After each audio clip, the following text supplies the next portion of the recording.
For anyone who's been in a relationship, you'll know that it's not all fun and games.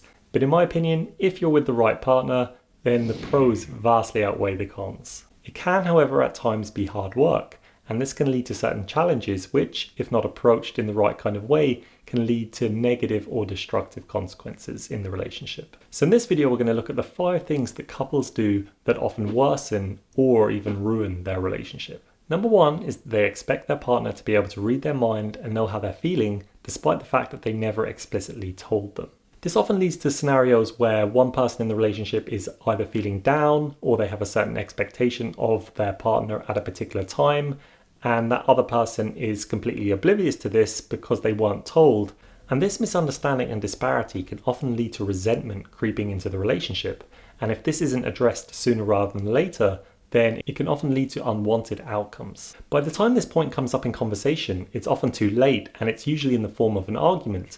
And the common phrase that's cited is that you should have known. Believing that your partner knows what you're thinking or what you expect of them is not only unrealistic, but it's often problematic as well. Luckily, it's an easy thing to fix, and all you have to do is lean on the side of caution and assume that your partner doesn't know what you're thinking, and instead communicate your thoughts and feelings to them, and this will prevent any unwanted side effects. Number 2 is prioritizing ego over empathy, and I'm going to use 2 examples to highlight this. The first is holding grudges, and the second is the blame game. Even though it's important to say what you think and stand your ground when you truly believe in something, holding grudges actually has no benefit. There may be times when you honestly feel that you're in the right in a particular disagreement or dispute, and feel like you're on the receiving end of your partner neglecting your needs or even mistreating you. However, playing the victim is often counterproductive to remedying the situation. Of course, I don't want to excuse or overlook the scenarios where someone is genuinely a victim in a very toxic relationship, but it's important to draw a line between a toxic relationship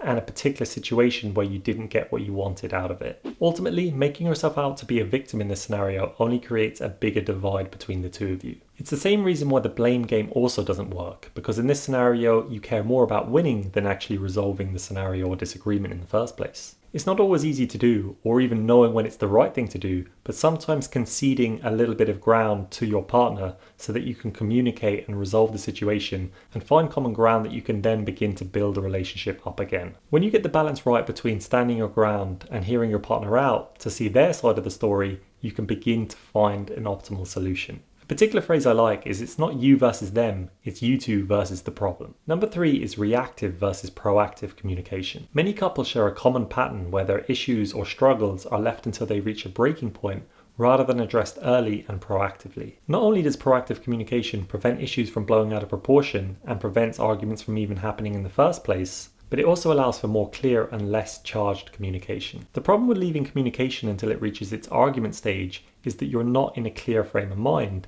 and often the heat of the situation clouds your judgment and you end up saying things that you didn't intend to say. When you have a build-up of rage or frustration, it often massively reduces your chances of negotiating effectively and coming to a healthy conclusion. Number 4 is overdependence. It's a nice romantic idea to feel needed by your partner and to feel like you need them, but when taken too far, it can be problematic. The thing is, when you're overly codependent with one another, it can often lead to scenarios where you're either uncomfortable or you can't even cope when you're not together. A good way to look at it is that every relationship consists of 3 parts: you, them, and you two combined. When you focus too much on the latter, it can often make you neglect your own needs in the relationship. A common thing that seems to happen over time with relationships is that you end up delegating some of your tasks, duties, or responsibilities towards the other person, and as a result, you actually forget how to do these things in the first place. To use a stereotype, what often happens is one person in the relationship ends up being in charge of logistics and organization, and another person in the relationship focuses on